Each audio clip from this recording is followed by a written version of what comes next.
brains.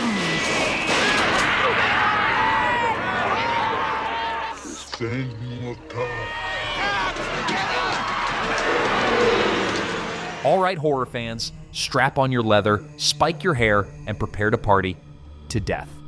Return of the Living Dead isn't just another zombie flick. It's the wild punk rock cousin of Night of the Living Dead, loaded with brain-craving corpses, real skeletons, on-set chaos, and one of the most bizarre legacies in horror history. These are 20 weird and insane facts about Return of the Living Dead that'll make you scream or laugh hysterically. Fact 1. The zombies eat brains because of this movie. When you think of zombies, what's the first thing that comes to mind? Probably a moaning ghoul groaning brines. But here's the twist. Return of the Living Dead is the movie that invented that trope.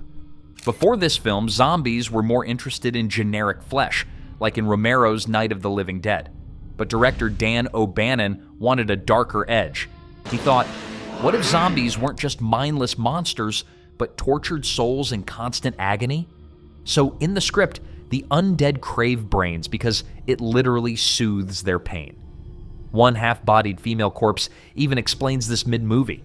Not people, brains. It's a surprisingly philosophical reason for such a gruesome craving. That creative decision ended up changing zombie lore forever. Every movie, cartoon, or Halloween decoration since owes its brains scream to this one cult film. And it wasn't even meant to start a trend. It was just O'Bannon being twistedly clever. Fact 2. It was originally a Night of the Living Dead sequel.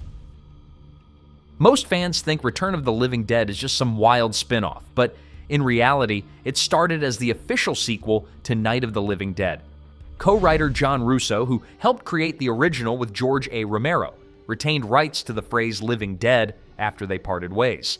Romero went on to make Dawn and Day of the Dead, while Russo began developing a direct sequel. His version was darker, grittier, and totally different from what we got. When Dan O'Bannon came on to rewrite and direct it, he completely flipped the tone, adding humor, gore, and punk energy. The result was a film that constantly winked at Romero's original. There's even a scene where they say Night of the Living Dead was based on a true story that the military covered up. It was a clever nod that made the movie feel self-aware and kinda dangerous. Fact 3. The skeletons were real, like actually human. Here's one of the creepiest behind-the-scenes facts. Several skeletons used in Return of the Living Dead were real human remains. Not props, not plastic, actual people. Why? Because buying human skeletons from India was cheaper than crafting high-quality fakes at the time. Where do you get all these skeletons from? Oh, they come from India. Oh, India? International treaty. All skeletons come from India. No joke, it was actually a common industry practice in the 70s and 80s. But on this movie, it took on an especially disturbing vibe. Covered in slime and propped up in foggy graveyards, those grinning skulls you see, they might have belonged to someone who never thought they'd end up in a punk zombie movie. Director Dan O'Bannon later said he was disturbed by how casually the industry sourced real bones. And knowing this, it definitely adds a new level of unease when you rewatch the film. That grave-digging scene isn't just cinematic horror, it might be just a little too real for comfort. Fact 4. The Tarman zombie was a slimy masterpiece. Tarman is one of the most iconic zombies ever put to screen. His slick, gooey body, jerky movements, and wide, toothy grin are unforgettable. But what makes him so effective is the performer inside. Alan Trotman, a trained puppeteer and mime with a unique physique.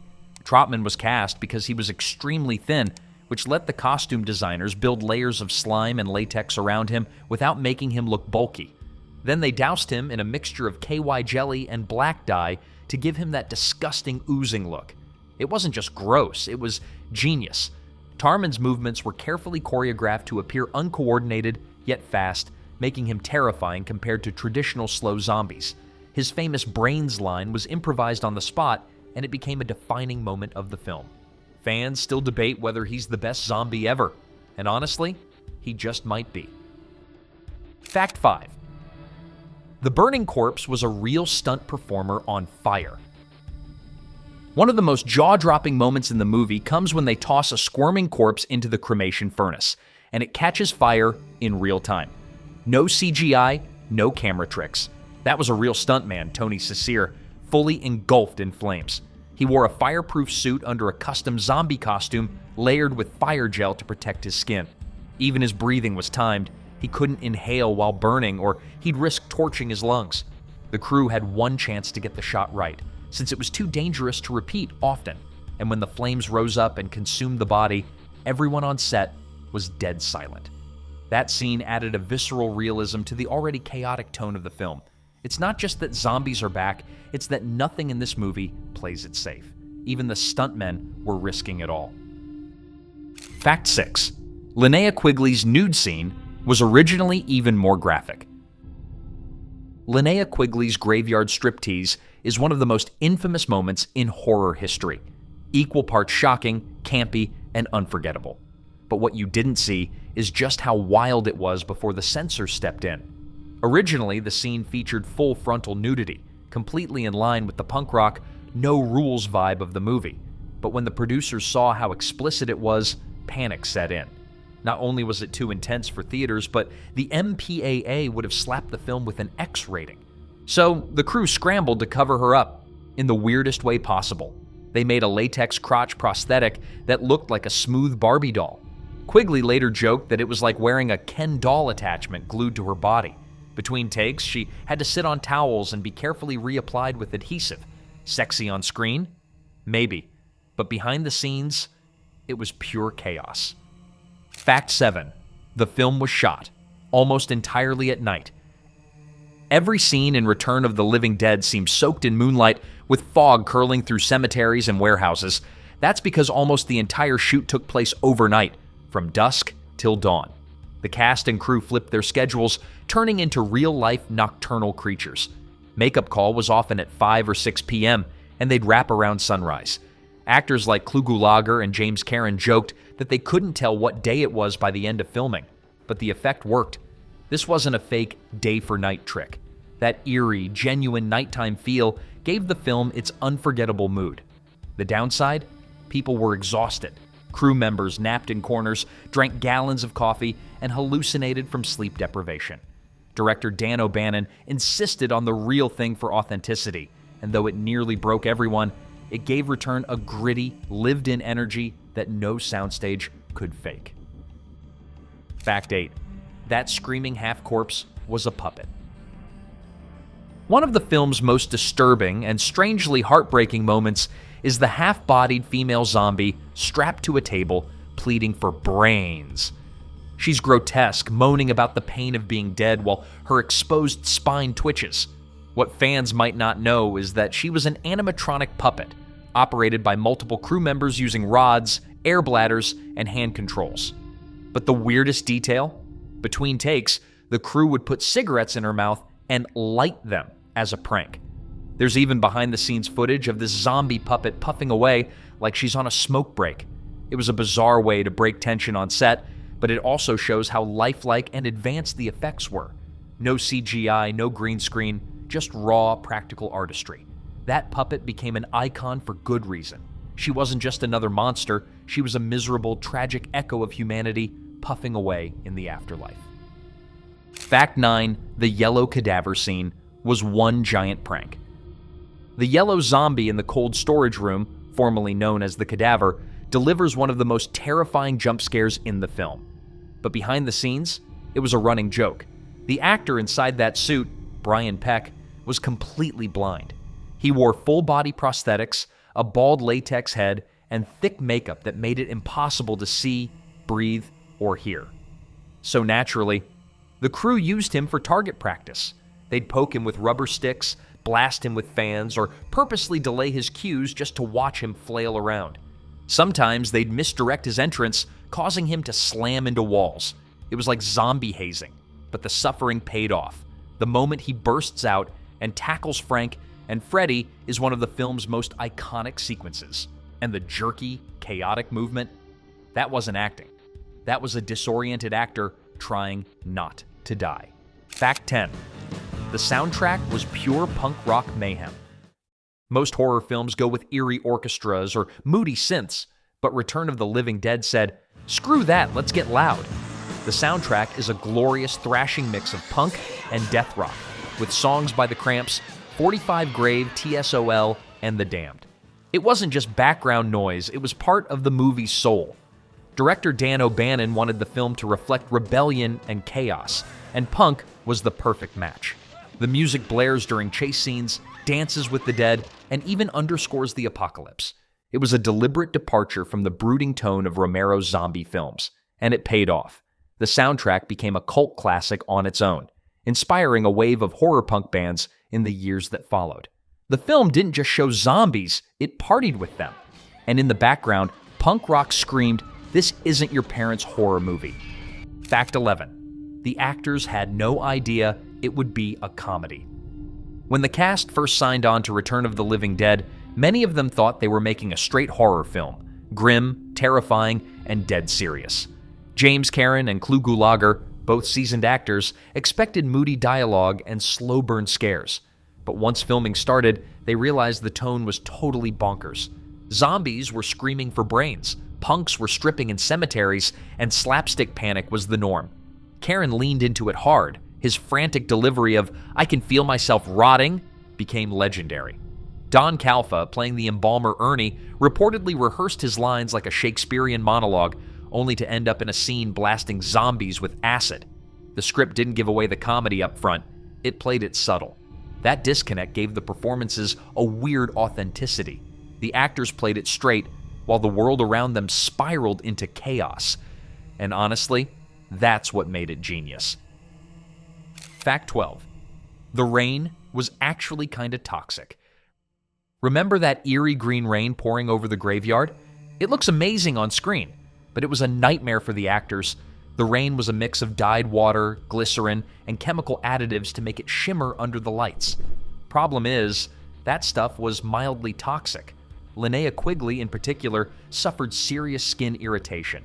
Since she was practically naked for most of her scenes, the rain caused rashes and burning, forcing the crew to hose her down with clean water after each take. Other actors complained about stinging eyes, ruined costumes, and cold-induced shivering. The goo even made the fake mud extra slippery, leading to multiple falls. In interviews, cast members joked that if the zombies didn't kill them, the rainwater would. It's one of those cases where movie magic comes at a price, and in this case, the price was chemical rain and a whole lot of itchiness. Fact 13. 2,4,5-trioxin was a purely invented chemical. The gas that causes all the zombie mayhem in the film, 2,4,5-trioxin, sounds scarily real, right? Like something out of a declassified military document. But here's the thing, it's completely made up. The name was cooked up by the writers to sound just plausible enough to be believable, riffing off real-life chemicals like Agent Orange. And it worked. Audiences were convinced. Some even believed the movie was based on real government experiments, thanks in part to the film's opening claim that the events were based on true incidents. In fact, conspiracy theorists still bring up trioxin as a cover-up chemical in Cold War-era secret projects. The film leaned into this paranoia, weaving military secrecy and accidental leaks into its plot. So no, there's no real trioxin, but the idea of a weaponized zombie gas was so effective that it practically became urban legend. Fact 14. The original ending was even bleaker. Think the movie's ending is dark now? Just wait until you hear what they almost went with. In the final cut, the military nukes the town. Hardly a happy ending, but at least it's definitive. Originally, though, Dan O'Bannon had an even grimmer vision.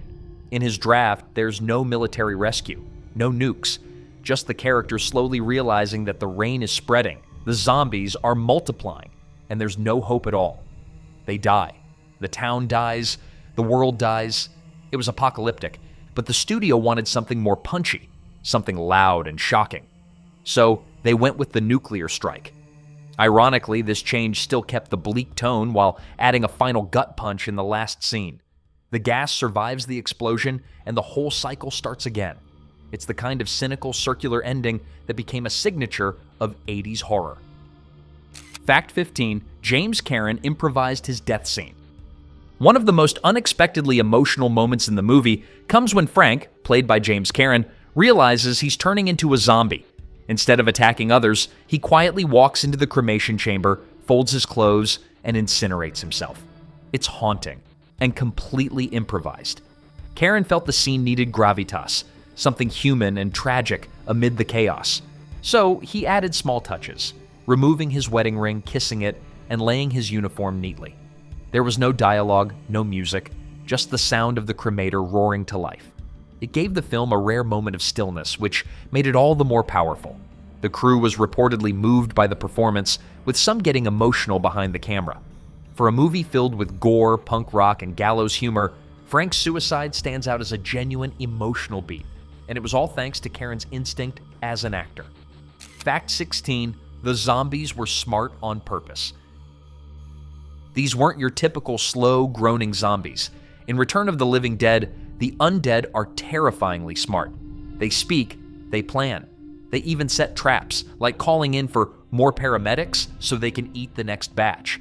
Dan O'Bannon deliberately wanted to flip the Romero formula. Instead of making zombies dumb and lumbering, he thought, what if they were aware of their pain? What if they remembered who they were? That twist made them way scarier. It wasn't just the gore, it was the idea that these creatures were still conscious and suffering. That's why one corpse explains that eating brains helps ease the pain of death. They're not driven by hunger, they're driven by agony. It added a twisted logic to the madness and gave the film a tragic edge that stuck with audiences long after the credits rolled. Fact 17. Dan O'Bannon directed this as his first feature.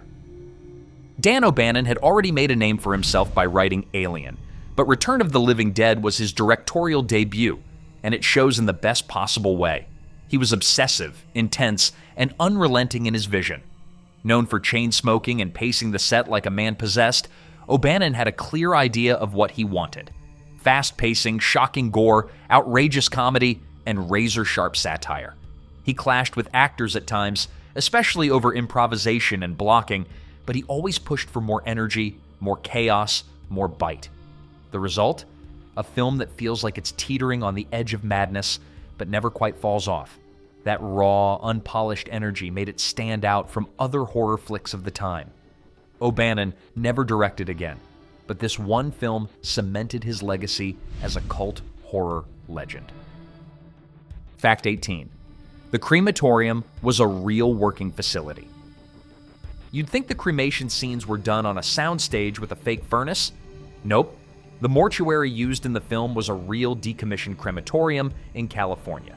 The production rented it out to save on set construction and to get that authentic industrial horror vibe. The furnace itself? It had been used for actual cremations before filming. That fact alone gave several cast and crew members serious chills. Linnea Quigley later said she refused to be alone in the room even during rehearsals. And during late-night shoots, weird creaks and smells only added to the unsettling atmosphere. For a movie obsessed with death, decay, and desecration, filming in a real crematorium felt a little too on the nose. But it worked. Every flicker of fire and clang of metal felt grounded in reality, which made the surreal horror land even harder. Fact 19. The film was almost X-rated. Return of the Living Dead didn't hold back. Between the gore, full-frontal nudity, foul language, and general chaos, it flirted with an X rating more than once. The MPAA pushed back hard on the film's more explicit content. The original version had longer shots of melting bodies, more graphic violence, and extended nudity during Trash's striptease. To get an R rating, O'Bannon had to trim several seconds from key scenes, tightening edits, dimming lighting, and removing a few outrageous gags. Even then, it barely made the cut. Some theaters still refused to screen it, labeling it too extreme for mainstream audiences, but that edginess worked in the film's favor. It earned a reputation as the movie you weren't supposed to watch, especially if you were a teenager. And in the world of cult horror, few marketing strategies work better than forbidden fruit. Fact 20. It spawned a wild franchise that got real weird. The original Return of the Living Dead is a glorious mix of punk energy and horror satire. But the sequels? Buckle up. Part 2 veered into slapstick comedy, essentially retelling the same story with goofier tone and reanimated brains. Then Part 3 took a hard left turn into tragic romance, featuring a zombie girlfriend covered in body piercings to suppress her hunger.